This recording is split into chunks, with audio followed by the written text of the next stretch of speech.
চার বন্ধু সারা রাত তরুণীর সঙ্গে আনন্দ উল্লাসে মেতে ওঠার জন্য একজন নৃত্যশিল্পীকে ভাড়া করে আনেন। এরপর টানা হিন্দি গানের তালে চলে তাদের কুট্টাম মাস। কিন্তু রাতের ফুর্তি শেষ হতেই যেন আকাশ ভেঙে পড়ল চার বন্ধুর মাথায়। তরুণী যখন সারা রাত বিনোদন দেওয়ার বিল বাবদ 1,10,000 টাকা চেয়ে বসলেন, তখন চার বন্ধুর চোখ কপালে ওঠার অবস্থা। হাতে টাকা না থাকলেও স্বার্থের বাইরে গিয়ে সব পূরণ করতে গিয়ে বড় বিপাকে পড়েছেন এই চার যুবক।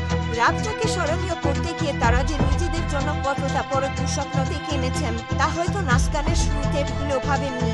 এক রাতের ক্ষণস্থায়ী আনন্দের মুহূর্তে তাদের এভাবে হাজতে নিয়ে যাবে তা ছিল তাদের কল্পনারও বাইরে।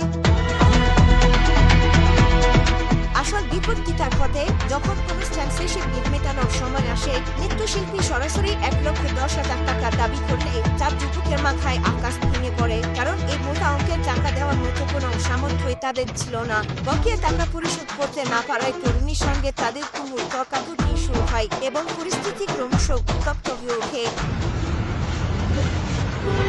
বিল মেটাতে ব্যর্থ হওয়ায় শেষ পর্যন্ত সেখানে পুলিশ ডাকতে হয় এবং পুলিশ এসে চার যুবককে আটক করে থানায় নিয়ে যায়। ঘরের ভেতরে তাদের উত্তম নাচ এবং পরবর্তীতে ঝামেলা পুরো ঘটনাটি উপস্থিত কেউ মোবাইলে রেকর্ড করে সোশ্যাল মিডিয়ায় পোস্ট করেন। ভারতে একটি এক্স অ্যাকাউন্টে ভিডিওটি ছড়িয়ে পড়তেই মুহূর্তের মধ্যে ভাইরাল হয়ে যায় এবং তরুণদের এই কাণ্ডজ্ঞানহীন হাল দেখে সামাজিক যোগাযোগ মাধ্যমে হাসির ঝড় ওঠে।